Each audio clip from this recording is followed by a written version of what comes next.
Welcome to the 700 Club. Iran's proxies in the Middle East are now threatening the global economy. Attacks on commercial shipping in the Red Sea are disrupting supply lines and driving up prices. Well, in northern Gaza, the IDF is going underground to root out remaining terrorists. And Israel is signaling that it's ready for more hostage negotiations. CBN Middle East correspondent Julie Stahl brings us the details.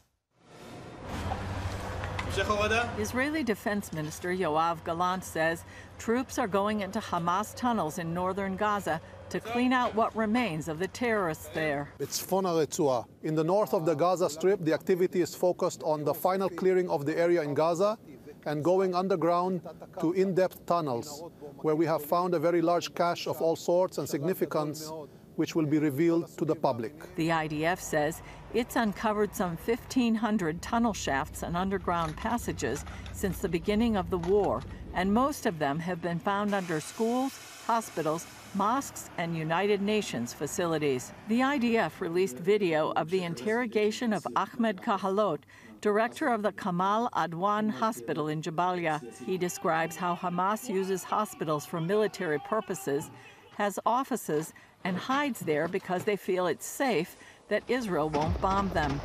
But Hamas acted as cowards, he says, leaving the people in the field while they hide. In the south, Gallant says, it will take a long time to clean out the terrorists there. In the south of the Gaza Strip, Khan Yunis has become the new city of terror. We are operating there, focusing our efforts.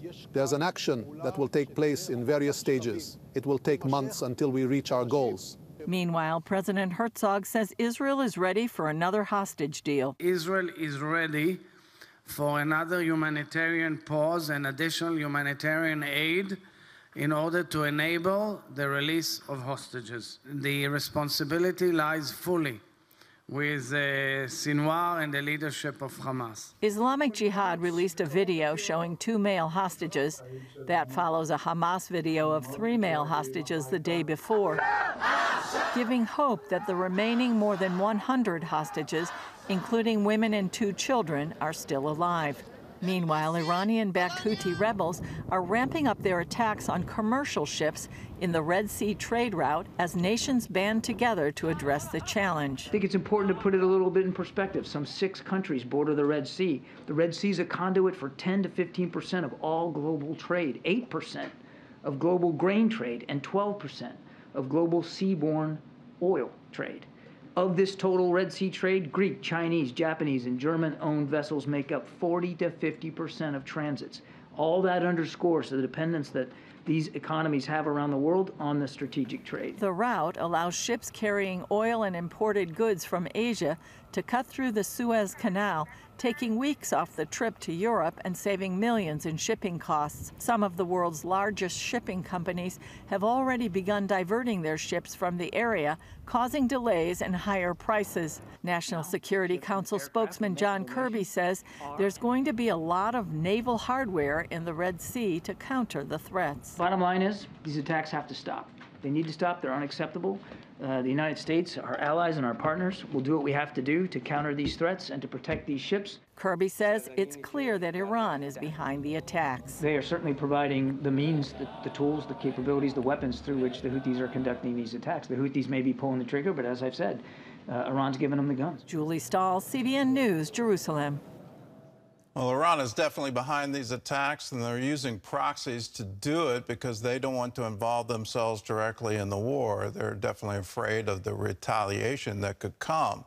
Is there a coalition forming to protect the Red Sea, to protect the trade route? The answer is yes, but until that becomes absolutely secure, shipping companies they're commercial. They don't have weapons on board these ships. They're absolutely going to divert. Let's talk about these tunnels, because I think we need to underline Iran's behind them too. These tunnels are remarkably sophisticated. When you look at them, it's obvious that there was bore drilling equipment involved. You can drive vehicles through these tunnels. These aren't some kind of hand-dug affairs. These are very sophisticated. with manufactured steel to support the tunnel walls. They got all of that technology from Iran.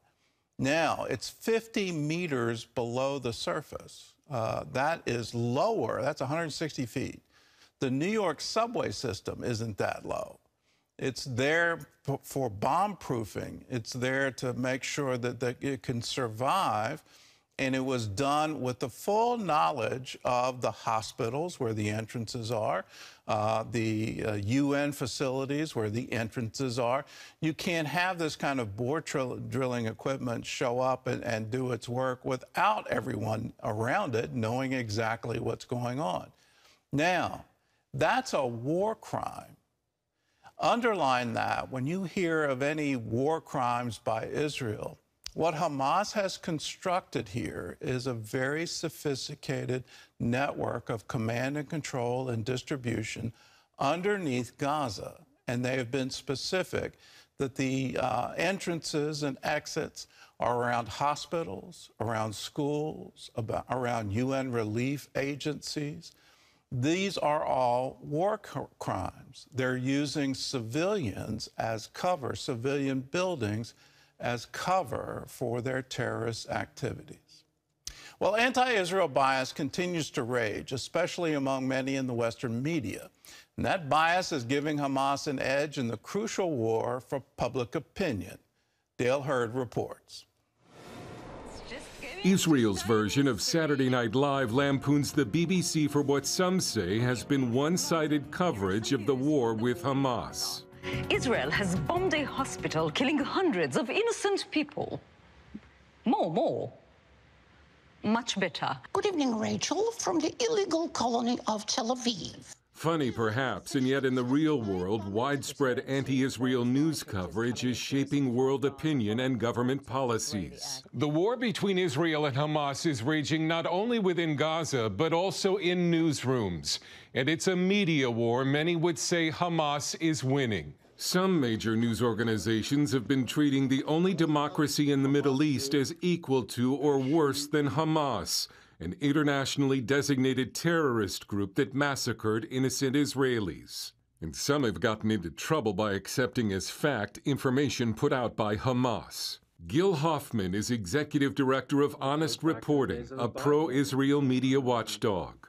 There's never been a war where the incorrect coverage has been so obvious, where the media has had to apologize over and over again, admit mistakes, and have lost their credibility so much. After the Hamas atrocities committed on October 7th, news stories repeatedly referred to the terrorist group as gunmen or militants rather than terrorists. Hamas is now saying on their official Telegram channel that major news organizations were quick to report claims made by Hamas that Israel had bombed the Al-Ali Baptist Hospital, allegedly causing 500 civilian casualties. It was later found the damage came from an Islamic Jihad rocket and the casualties numbered in the dozens. The BBC has been one of the main culprits. It had to apologize for this claim about Israeli forces inside Al-Shifa Hospital in Gaza. They are targeting people, including medical teams as well as Arab speakers.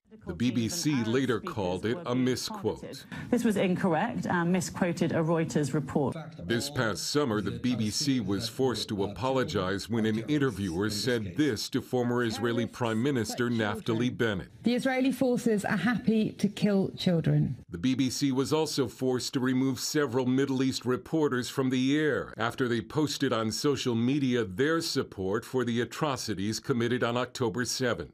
Dr. Tricia Miller with Camera, the Committee for Accuracy in Middle East Reporting, says the anti-Israel bias in some of the media coverage meets the definition of anti-Semitism. Israel is consistently held to a different standard, a double standard. And the only way you can explain that is anti-Semitism. In response to the criticism, BBC CEO Deborah Turness wrote, "We have faced criticism and complaints that we are biased both for and against Israel, and for and against the Palestinians. And while we strive to hold true to our 100-year commitment to impartiality, we of course sometimes get it wrong. We will continue to do what we have always done, to work without fear or favor and report what we see.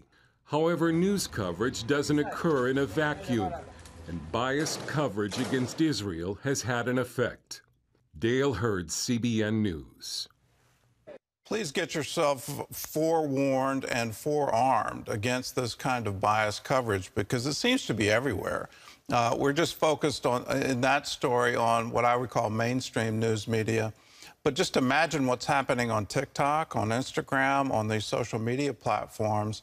It's absolutely incredible how sophisticated the Palestinians, Hamas, Muslim Brotherhood have all been in trying to win the war of propaganda. And what they're putting out there is absolutely wrong.